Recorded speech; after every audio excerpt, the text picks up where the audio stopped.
Plastid. Plastid দেখো, plastid শব্দের মধ্যে দুইটা শব্দ আছে, একটা হলো প্লাস্ট, একটা হলো আইডি।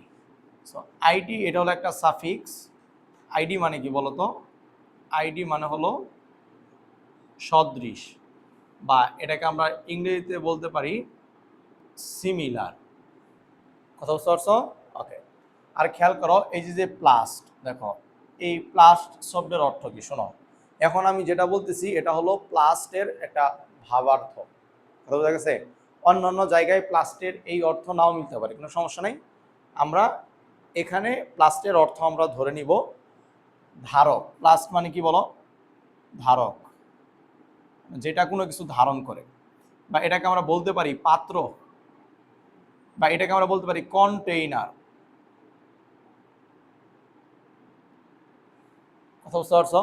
তাহলে প্লাস্ট শব্দের অর্থ যদি হয় ধারক বা কন্টেইনার, আর আইডি এই সাফিক্স মানে যদি হয় সদৃশ, তাহলে প্লাস্টিড শব্দের অর্থ কি? ধারক সদৃশ, তার মানে এটা হলো একটা ধারক। ধারক কি জিনিস? যেইটা কোনো কিছু ধারণ করে। কথা বোঝা গেছে? ওকে, তাহলে আমরা প্লাস্টিড শব্দের অর্থ শিখলাম। আমি জানি যে প্লাস্টিড উদ্ভিদ কোষ এবং প্রাণী কোষের মধ্যে যদি আমরা বলি তাহলে এটা উদ্ভিদ কোষে থাকবে। হ্যাঁ, এবং এই প্লাস্টিড বা এর যে টাইপগুলো আছে এগুলো মেইনলি থেকে সাইটোপ্লাজমের মধ্যে। এই জন্য বইয়ের মধ্যে দেখবো একটা লাইন আছে যে উদ্ভিদ কোষের সাইটোপ্লাজমে বিক্ষিপ্তভাবে ডিম্বাকৃতি হইতে পারে, ফিতাকৃতি হইতে পারে, অথবা তারকাকৃতি হইতে পারে, কিন্তু সজীব। অবশ্যই এটা সজীব, কারণ এটা প্রোটোপ্লাজমের একটা অংশ। আচ্ছা, আর বর্ণাধার, আচ্ছা বলো তো বর্ণাধার মানে কি? যেখানে বর্ণ আছে মানে বর্ণের আধার, তার মানে সে কিন্তু একটা ধারক, তার মানে সে কিন্তু বর্ণের ধারক বা বর্ণাধার আমরা বলতে পারি। আচ্ছা, এগুলাকে বলা হয় প্লাস্টিড। প্লাস্টিডের মধ্যে এই যে তোমরা যখন প্লাস্টিডের মধ্যে বিশেষ করে ক্লোরোপ্লাস্টের ভৌত গঠন পড়বা, ওখানে দেখবা যে স্ট্রোমা আছে, গ্রানা আছে, এগুলো পরবর্তীতে সামনে আবার আসবে, সমস্যা নেই। কিন্তু প্লাস্টিড থেকে একটা ইনফরমেশন ভর্তি পরীক্ষার জন্য তোমার মনে রাখতে হবে যে, খেয়াল করে দেখো, সাইটোপ্লাজমস্থ অঙ্গাণুগুলোর মধ্যে সবচেয়ে বড় অঙ্গাণুর নাম হলো প্লাস্টিড। কথা বুঝতে পারছো? শোনো, এখানে একটা বিষয় ক্লিয়ার করি যে যদি কখনো জিজ্ঞেস করে যে কোষের সবচেয়ে বড় অঙ্গাণু, তাহলে কোষের সবচেয়ে বড় অঙ্গাণু হলো নিউক্লিয়াস। আর যদি বলে সাইটোপ্লাজমের মধ্যে সবচেয়ে বড় অঙ্গাণু, তাইলে অ্যান্সার হবে প্লাস্টিড। এখন এমন কেন? তার মানে এটার এক্সপ্লেনেশনটা হলো এরকম যে দেখো, নিউক্লিয়াস ও অঙ্গাণু, তবে এটা সাইটোপ্লাজমীয় অঙ্গাণু না, এটা হলো কোষীয় অঙ্গাণু। কথা বুঝতে পারছো? তাহলে যখন বলবে কোষের মধ্যে সবচেয়ে বড় অঙ্গাণু, তখন আমরা বলবো হলো নিউক্লিয়াস। আর যদি বলে যে সাইটোপ্লাজমের মধ্যে সবচেয়ে বড় ক্ষুদ্র অঙ্গ বা অঙ্গাণুর নাম কি, তখন আমরা বলবো প্লাস্টিড। এটা কিন্তু খুব মানে সামান্য পার্থক্য, বাট ডিফারেন্ট জিনিস। এটা আমাদেরকে ভালো করে মনে রাখতে হবে ভর্তি পরীক্ষার জন্য। কথা বুঝতে পারছো? ওকে। আচ্ছা, তাইলে এখন আরেকটা বিষয় তাহলে চিন্তা করতো, যদি কোষের মধ্যে সবচেয়ে বড়টা হয় নিউক্লিয়াস, বড় অঙ্গাণু হয় নিউক্লিয়াস, আর সাইটোপ্লাজমের মধ্যে সবচেয়ে বড় অঙ্গাণু আমরা বললাম প্লাস্টিড কিংবা ক্লোরোপ্লাস্ট, তাহলে ক্লোরোপ্লাস্ট কোষের ক্ষেত্রে কয় নম্বরে পড়ে গেল? 2 নম্বরে। তাহলে এটাও আমরা মনে রাখবো যে কোষের দ্বিতীয় বৃহত্তম অঙ্গাণু হলো প্লাস্টিড। তাহলে প্লাস্টিড সম্পর্কে আমরা দুইটা কথা মনে রাখবো, একটা হলো কোষের দ্বিতীয় বৃহত্তম অঙ্গাণু, আর সাইটোপ্লাজমের সবচেয়ে বড় অঙ্গাণু। আর নিউক্লিয়াসের ব্যাপারে আমরা মনে রাখবো নিউক্লিয়াস হলো কোষের মধ্যে সবচেয়ে বড় অঙ্গাণু। কথা বুঝতে পারছো? এই 3টা ইনফরমেশন ভালো করে নোট করে রাখবা, এটা ভর্তি পরীক্ষার জন্য কাজে লাগবে। ওকে, দেখো তাইলে এখানে বলছে কি যে বিজ্ঞানী শিম্পারের কথা বলা আছে, তিনি প্রথম সবুজ বর্ণের প্লাস্টিড লক্ষ্য করেন এবং নামকরণ করেন ক্লোরোপ্লাস্ট। এটা এমসিকিউর জন্য শিখবা। আচ্ছা, আর এখানে বলছে যে কিছু জায়গা আছে যেখানে প্লাস্টিড নাই। হ্যাঁ, এটা ভেরি ইম্পর্টেন্ট, ভর্তি পরীক্ষার জন্য অনেক ইম্পর্টেন্ট লাইন। যেমন ছত্রাকে প্লাস্টিড নাই, তোমরা এটা এসএসসি তেও পড়ছো, ফানজাইয়ের মধ্যে পড়ছো, এতে ক্লোরোপ্লাস্ট অনুপস্থিত, পড়ছো না?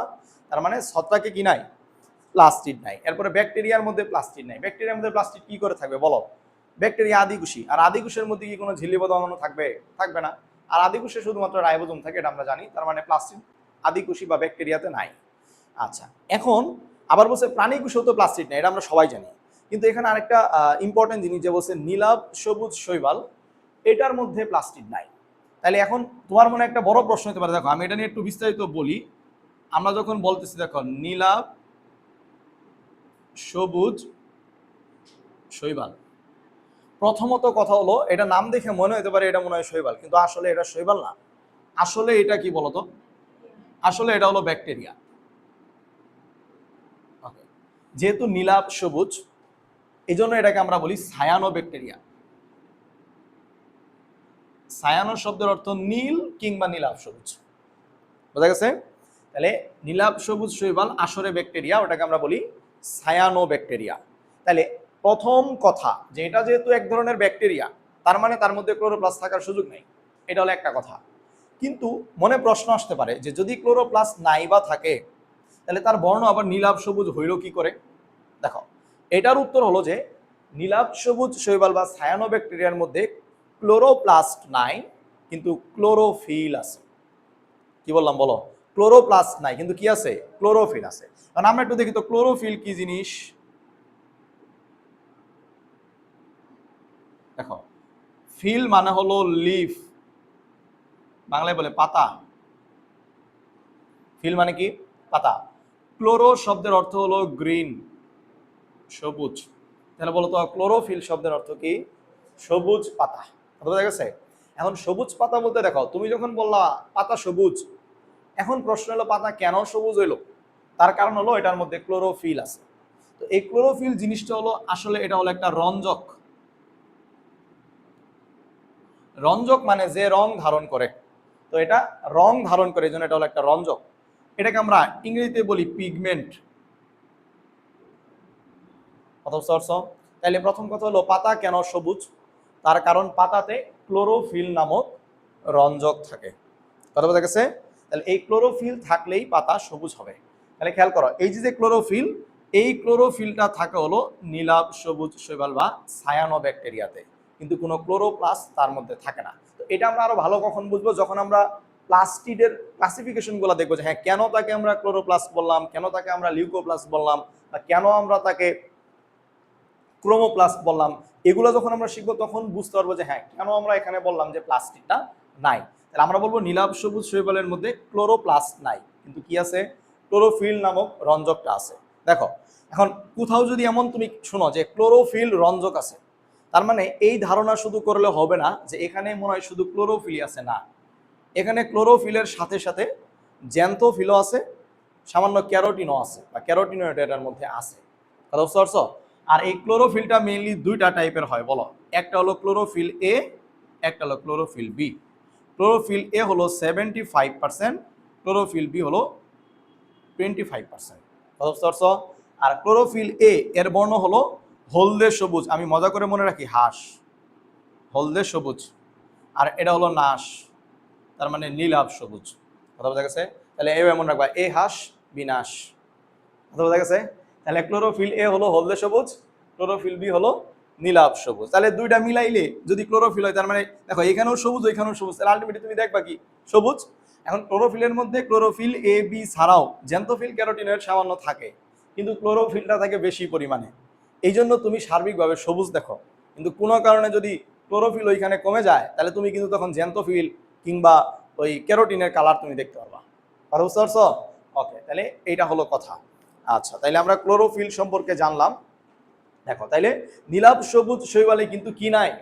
প্লাস্টিড নাই। কিন্তু কি আছে এর মধ্যে বলো? ক্লোরোফিল আছে। দেখো, এখন ক্লোরোফিল থাকার কারণে বলো তো, যে ক্লোরোফিলটা যে থাকে, এই ক্লোরোফিলের একটা স্পেশাল যোগ্যতা হলো সে আলোক শক্তিকে শোষণ করতে পারে। তাহলে আলোক শক্তিকে যদি শোষণ করে, তাহলে এখানেও সামান্য পরিমাণ খাদ্য তৈরি হবে।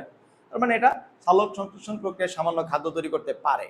এখন কথা হলো, এটা তো আসলে ব্যাকটেরিয়া, তাহলে ব্যাকটেরিয়ার মধ্যে আবার এই ক্লোরোফিলটা থাকলো কই? দেখো, আমরা যদি ধরি যে এইটা হলো ব্যাকটেরিয়ার কোষ ঝিল্লি, এটাকে আমরা ধরে নিলাম, এর বাইরে সেল ওয়াল আছে, আমরা দিলাম না। তাহলে এই কোষ ঝিল্লিটা হয় কি, যে একটু ভিতরের দিকে এরকম ভাঁজ হয়, এরকম একটা, বলতো এই স্ট্রাকচারটা দেখতে কিসের মতো মনে হচ্ছে? একটা থলির মতো মনে হচ্ছে। হ্যাঁ, থলি। তাহলে এটাকে আমরা বলবো এটা থলির মতো। দেখো, এটাকে বায়োলজিতে বলা হয় থাইলাক ওয়েড। বলতো ওয়েড মানে মতো, বলো ওয়েড মানে কি? মতো। আর থাইলাক আসছে গ্রিক ভাষার শব্দ থাইলাকস থেকে। থাইলাকস শব্দের অর্থ হলো থলি।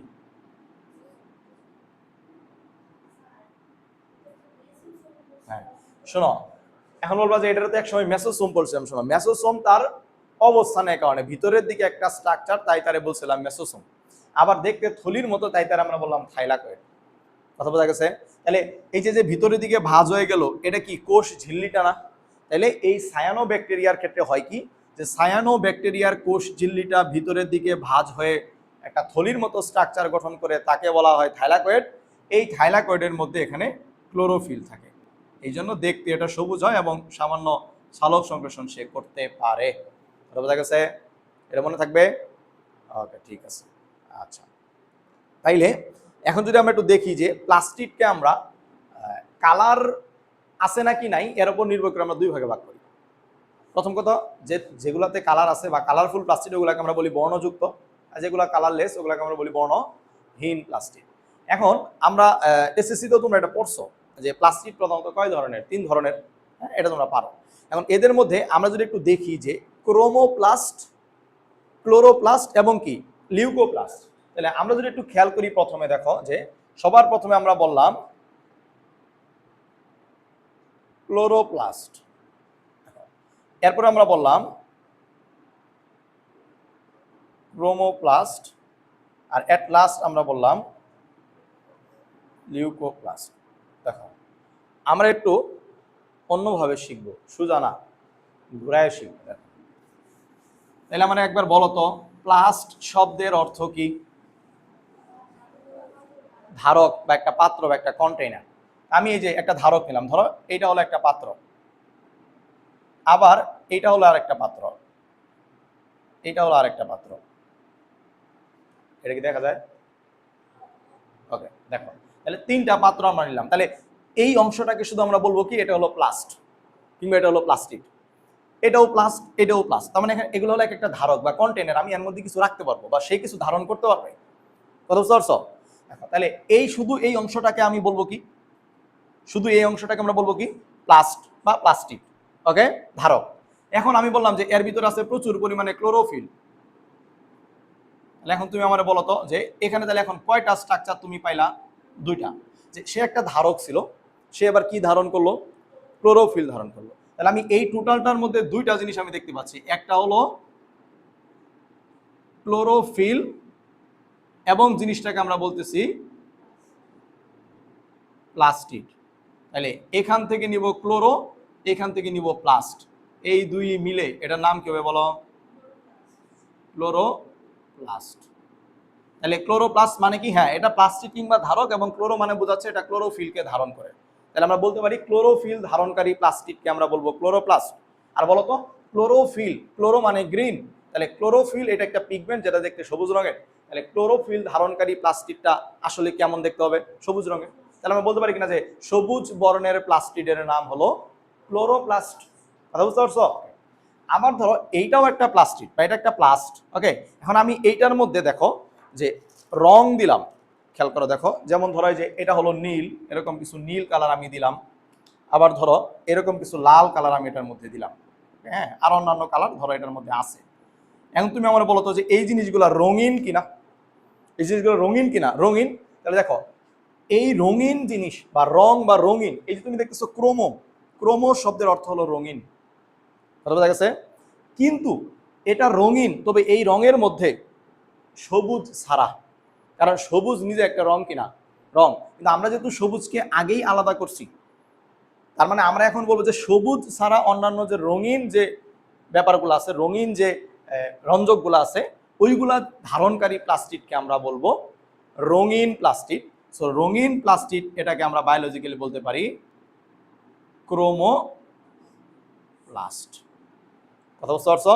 ওকে, তাহলে এটার মধ্যে ধরো তুমি তাহলে এই রঙিন হিসেবে দেখো, এখন কথা হলো যে রঙিন হিসেবে তুমি কি কি পাইতে পারো? হ্যাঁ, তুমি লাল পাইতে পারো, বাদামি পাইতে পারো, হলুদ পাইতে পারো, কমলা পাইতে পারো। কথা বুঝতে পারছো? ওকে, আবার ধরো এই যে লিউকোপ্লাস্ট, খেয়াল করে দেখো, এইটাও একটা ধারক। বলো এটাও কি? একটা ধারক, কিন্তু সে কোনো পিগমেন্ট বা রঞ্জক ধারণ করে না। তার মানে এর মধ্যে কি সবুজ কি অন্যান্য কোনো রঙই তার মধ্যে নাই, কোনো রং তার মধ্যে নাই। তাহলে কিন্তু সে তো ধারক, খেয়াল করো, সে কি? ধারক। ধারক মানে সে অবশ্যই কিছু ধারণ করবে। তাহলে সে কি ধারণ করবে? দেখো, সে মেইনলি খাদ্য সঞ্চয় করে রাখে। কি সঞ্চয় করে রাখে বলো? ফুড সঞ্চয় করে রাখে। বুঝা গেছে?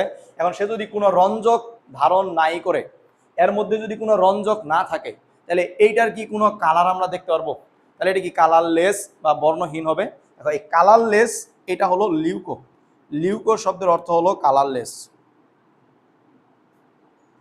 এজন্য এটার মধ্যে যেহেতু কোনো ধরনের রঞ্জক পদার্থ থাকে না, যেহেতু সে খাদ্য সঞ্চয় করে, তো কোনো রঞ্জক না থাকায় এই প্লাস্টিডের বর্ণ হয় বর্ণহীন, কোনো বর্ণ তার থাকে না, এই জন্য এটাকে আমরা বলি লিউকোপ্লাস্ট। তাহলে প্লাস্টিড হলো আমাদের মেইনলি এই 3 টাইপ।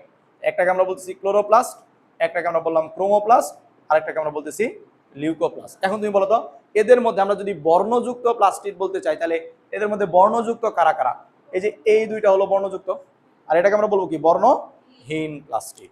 ওকে, এখন আমরা ক্লোরোপ্লাস্ট সম্পর্কে বিস্তারিত শিখব। তার আগে আমরা একটু ক্রোমোপ্লাস্টের মধ্যে যাই। তাহলে বলতো এই ক্রোমো শব্দের অর্থ যেন কি বললাম? রঙিন। রঙিনের মধ্যে আমরা কি কি বলছি? হ্যাঁ, হইতে পারে লাল, হ্যাঁ দেখো, হইতে পারে কি বাদামি, হইতে পারে হলুদ, হইতে পারে কমলা। এখন আমরা এইগুলা দেখো, এগুলো আসলে মুখস্থ করা লাগবে না, এগুলা তুমি শব্দের মিনিং জানলে তুমি এগুলাকে মনে রাখতে পারবা। যেমন আমরা যদি খেয়াল করি, দেখো একটা নাম হলো রোডোপ্লাস্ট। রোডোপ্লাস্ট, প্লাস্ট মানে তো ধারক বা প্লাস্টিক। ওকে, দেখো রোডো শব্দের অর্থ হলো রেড। এটা আসছে গ্রিক ভাষার শব্দ রোডন থেকে। এটা হলো রোডন থেকে আসছে, রোডন। এই রোডন শব্দের অর্থ হলো রেড। ওকে, তাহলে এটা লাল, খুব ইজিলি মনে রাখতে পারবা। এরপর আমরা যদি বলি ফিওপ্লাস্ট, PHAEO, ফিওপ্লাস্ট। প্লাস মানে এটা প্লাস্টিক, আর এই ফিও শব্দের অর্থ হলো ব্রাউন। বলো ব্রাউনের বাংলা কি? বাদামি। তাহলে এটা বাদামি হবে, ফিওপ্লাস্ট। কথা বুঝতে পারছো? ওকে, এরপরে দেখো একটা আছে জ্যান্থোপ্লাস্ট। জ্যান্থোপ্লাস্ট, দেখো এই যে জ্যান্থো, এটা অনেক জায়গায় কাজে লাগবে। হ্যাঁ, বায়োলজিতে এটা অনেক জায়গায় কাজে লাগবে। দেখো এই জ্যান্থো আসছে গ্রিক ভাষার শব্দ জ্যান্থোস থেকে। এই জ্যান্থোস শব্দের অর্থ হলো ইয়েলো। বলো মানে কি? বলো হলুদ। তাহলে জ্যান্থোপ্লাস্ট আমরা হলুদ বলে দিব। কথা বুঝতে পারছো? ওকে, আবার আরেকটা হলো দেখো ক্যারোটিন। দেখো আরেকটা নাম হলো ক্যারোটিনোপ্লাস্ট। দেখো এরকম ক্যারোটিনোপ্লাস্ট, আমি এখানে লিখি ক্যারোটিনোপ্লাস্ট।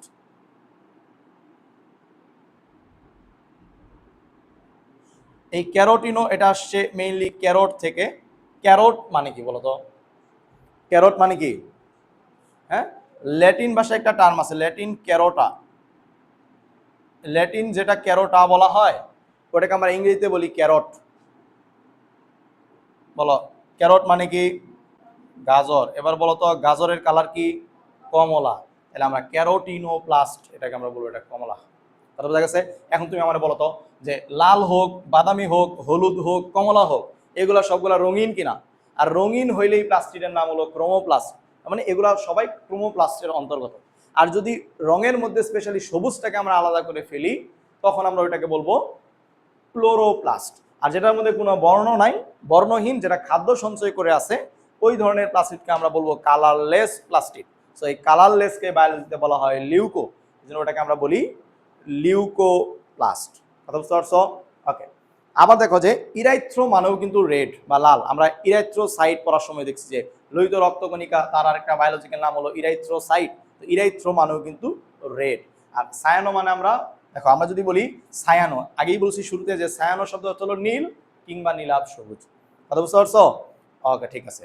এখন আমরা একটু দেখি যে এই লিউকোপ্লাস্টের মধ্যে কি কি আছে। তাহলে বলতো লিউকোপ্লাস্ট মেইনলি কি সঞ্চয় করে? বলতো খাদ্য সঞ্চয় করে। এখন সে কি ধরনের খাদ্য সঞ্চয় করে, এইটার উপর নির্ভর করে লিউকোপ্লাস্টকে আবার ক্লাসিফিকেশন করা হয়। হ্যাঁ, দেখো বইয়ের মধ্যে খেয়াল করলে দেখবা যে শ্বেত সার সঞ্চয়কারী, আবার আছে হলো যে প্রোটিন সঞ্চয়কারী, আবার হলো স্নেহ পদার্থ। মানে মেইনলি যে খাদ্যের যে তিনটা উপাদান, হ্যাঁ, এই তিনটা সঞ্চয়কারী প্লাস্টিক। দেখো প্রথম কথা, এরা সবাই কিন্তু লিউকোপ্লাস্টের অন্তর্গত। এখন লিউকোপ্লাস্টের অন্তর্গত, তবে কি ধরনের খাবার সে সঞ্চয় করতেছে তার উপর নির্ভর করে এদের নামকরণ আলাদা আলাদা নাম। হ্যাঁ, দেখো এই যে ধরো ওখানে একটা আছে যে শ্বেত সার সঞ্চয়কারী আছে না?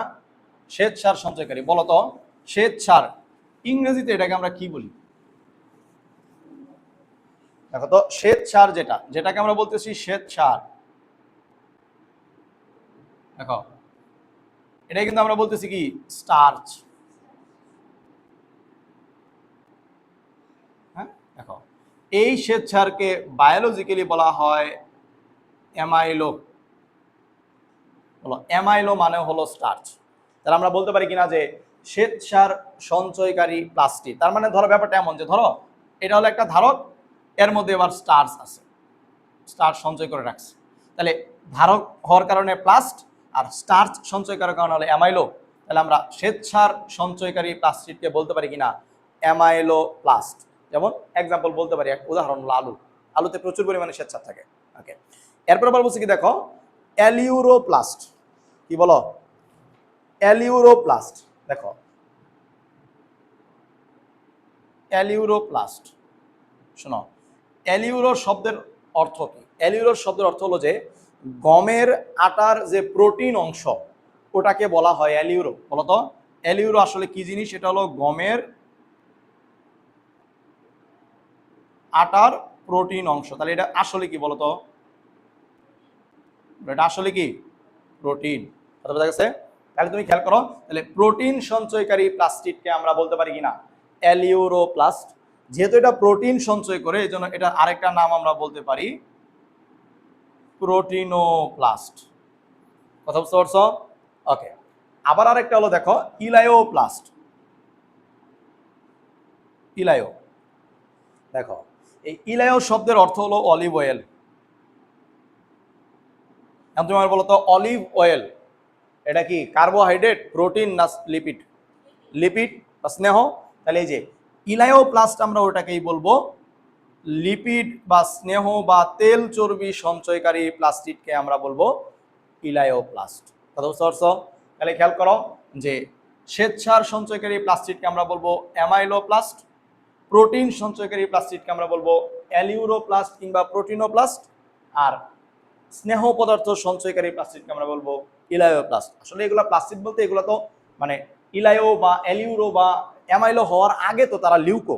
এই জন্য বইয়ের মধ্যে দেখবে এইভাবে লেখা আছে যে শ্বেতসার সঞ্চয়কারী লিউকোপ্লাস্টকে বলে অ্যামাইলোপ্লাস্ট। হ্যাঁ, ভেরি স্পেসিফিক করে বললে এরকম করে আমরা বলবো। যেমন এক্সাম্পল দেওয়া আছে, যেমন এটা হলো ভুট্টার কথা লেখা আছে, ভুট্টার বীজ পড়বা, আর ইলায়োর মধ্যে লেখা আছে সূর্যমুখীর বীজ। সূর্যমুখীর বীজ থেকে কিন্তু তেল হয়, সূর্যমুখী কিন্তু তেল হয়, জানো তো? ওকে ঠিক আছে। দেখো এখন বইয়ের মধ্যে কি লেখছে একটু খেয়াল করে দেখো। বইয়ের মধ্যে বলছে যে প্লাস্টিড প্রধানত 3 প্রকার, লিউকোপ্লাস্ট, ক্রোমোপ্লাস্ট, ক্লোরোপ্লাস্ট। এদের মধ্যে সবচেয়ে গুরুত্বপূর্ণ কি বলো? এটা তো সবাই জানে, গুরুত্বপূর্ণ কোনটা? ক্লোরোপ্লাস্ট হলো সবচেয়ে গুরুত্বপূর্ণ প্লাস্টিড। ওকে, এখন লিউকোপ্লাস্ট নিয়ে তারা বলছে প্রথম কথা হলো এরা বর্ণহীন হবে, হ্যাঁ, কারণ এরা লিউকো। এখন বলছে আলোর সংস্পর্শে যদি আসে তখন কিন্তু তারা এই লিউকোপ্লাস্ট কিন্তু ক্রোমোপ্লাস্ট কিংবা ক্লোরোপ্লাস্টে রূপান্তরিত হইতে পারে।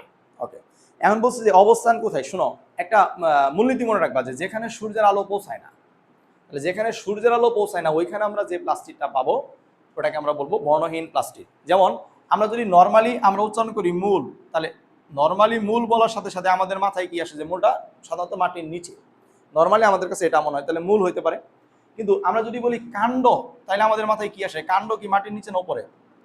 উপরে। কিন্তু আমি যদি এর আগে একটা বলি যে ভূ নিম্নস্থ, তার মানে কি? এবার মাটির নিচের কাণ্ড, তাহলে খেয়াল করো শুধু কাণ্ড কিন্তু বলে নাই, বলছে কি ভূ নিম্নস্থ কাণ্ড, তার মানে মাটির নিচের কাণ্ড। এখন বলো যে কাণ্ড মাটির নিচে ওই কাণ্ডে কি সূর্যের আলো পৌঁছায়? তার মানে ওটা বর্ণহীন থাকবে, তার মানে ওটার মধ্যে আমরা কি পাবো? লিউকোপ্লাস্ট। তাহলে মূলের মধ্যে আমরা লিউকোপ্লাস্ট পাবো, ভূ নিম্নস্থ কাণ্ডে আমরা পাবো, আচ্ছা মানে মেনলি যেসব অঙ্গে সূর্যের আলো পৌঁছাবে না, আচ্ছা ওখানে লিউকোপ্লাস্ট থাকবে।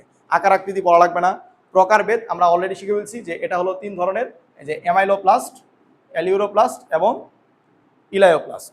দেখো বলছি কি যে স্টার্চ বা শ্বেতসার জাতীয় খাদ্য সঞ্চয়কারী লিউকোপ্লাস্টকে বলে অ্যামাইলোপ্লাস্ট, আর তেল চর্বি সঞ্চয়কারী লিউকোপ্লাস্টকে বলা হয় ইলায়োপ্লাস্ট, প্রোটিন সঞ্চয়কারী লিউকোপ্লাস্টকে বলা হয় অ্যালিউরোপ্লাস্ট, তার আরেকটা নাম হলো প্রোটিনোপ্লাস্ট। বুঝতে পারছো? ওকে, এখন তুমি চিন্তা করো তো যে এই প্লাস্টিডের কাজ আসলে কি?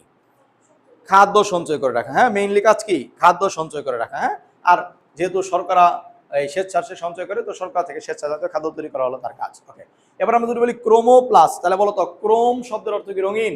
তাহলে বলো রঙিন প্লাস্টিককে আমরা কি বলবো? বলো ক্রোমোপ্লাস্ট। হ্যাঁ, দেখো কেন এগুলো রঙিন হয়? যেমন এর মধ্যে ক্যারোটিন থাকতে পারে কমলা কিংবা একটু কমলা লাল হইতে পারে, জ্যান্তোফিল থাকতে পারে তখন তার কালার হবে একটু হলুদ। বুঝতে পারছো? এগুলা বিভিন্ন পিগমেন্টের উপস্থিতির কারণে তারা কি হয়? রঙিন হয়। আচ্ছা, এর বলছি কি যে উদ্ভিদের, এখন তুমি খেয়াল করতে ধরো উদ্ভিদের যে অংশ তুমি কালারফুল দেখো, বর্ণময় দেখো, তাহলে ওটা কেন বর্ণময় হয়েছে? কারণ ওটার মধ্যে কি আছে বলো? ওটার মধ্যে কোন প্লাস্টিড আছে? ক্রোমোপ্লাস্ট আছে। ধরো উদ্ভিদের সবুজ অংশে তুমি কোন ধরনের প্লাস্টিড পাবা? ক্লোরোপ্লাস্ট পাবা। আর বর্ণহীন অংশ যেগুলো, ওগুলোতে লিউকোপ্লাস্ট পাবা। আর যে অংশগুলো হলো রঙিন, যেমন তোমার যদি বলে যে ধরো ফুল, সাধারণত ফুল রঙিনই হয়, তাই না? যেমন পাপড়ি, পাপড়ি কিন্তু সাধারণত কি হয়? রঙিন হয়। বুঝতে পারছো? তাহলে এই যে এরপরে যদি তোমাকে বলে যে রঙিন দিয়ে কিছু বলে, রঙিন পাতা, এবার কিন্তু পাতার সবুজ নাই, পাতা কি রঙিন। তাহলে যদি রঙিন বা রং শব্দ বলেই পেলে, তাহলে আমরা বুঝবো এখানে কোন প্লাস্টিড আছে? ক্রোমোপ্লাস্টের মধ্যে আছে। হ্যাঁ, যেমন বলছি কি যে যেমন ফুলের পাপড়ি হইতে পারে, রঙিন ফল, রঙিন বীজ।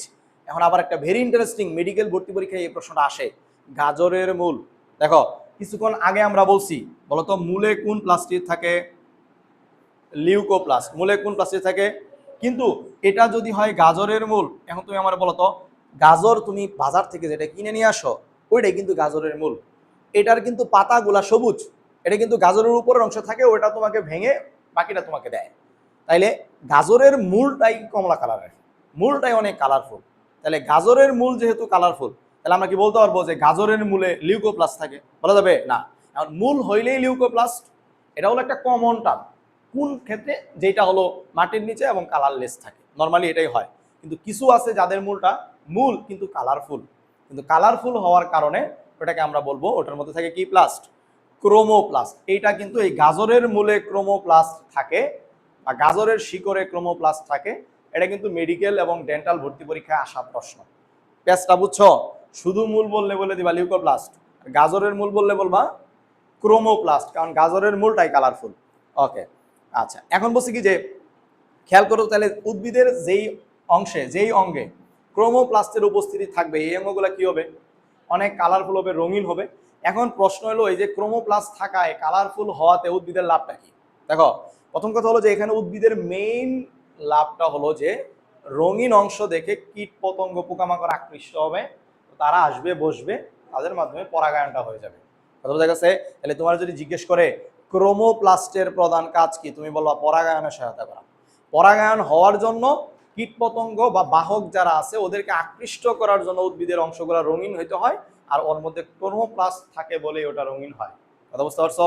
তাহলে আলটিমেটলি এদের আসল কাজ কি? পরাগায়নে সাহায্য করা। হ্যাঁ, আচ্ছা, এখন বলছি যে রঙের কারণে ফল ও বীজের বিস্তারেও এদের ভূমিকা আছে। এটা একটা ইন্টারেস্টিং ব্যাপার। দেখো, ওই যে রঙিন হইলে পশু পাখি আসে, এটাকে খায়।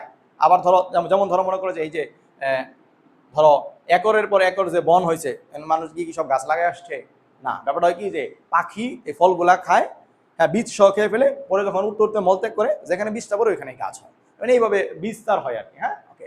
তবে লাস্ট ইম্পর্টেন্ট একটা কথা আছে, দেখো এখানে বলছি কি যে এদের পৃথক খাদ্য মূল্য আছে। এখন এটা শুনে কি তোমার কাছে মনে হইতেছে যে রঙিন জিনিস বেশি টাকা দিয়ে কিনতে হয়, এমন এমন নাকি? না, খাদ্য মূল্য মানে কি? দেখো, খাদ্য মূল্য মানে হলো তার নিউট্রিশনাল ভ্যালু আছে।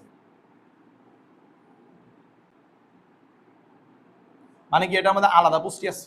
দেখো, এরা রঙিন হওয়ার কারণে, খেয়াল করে, এরা রঙিন হওয়ার কারণে এদের মধ্যে যে উপাদান থাকে তারে বলা হয় বিটা ক্যারোটিন।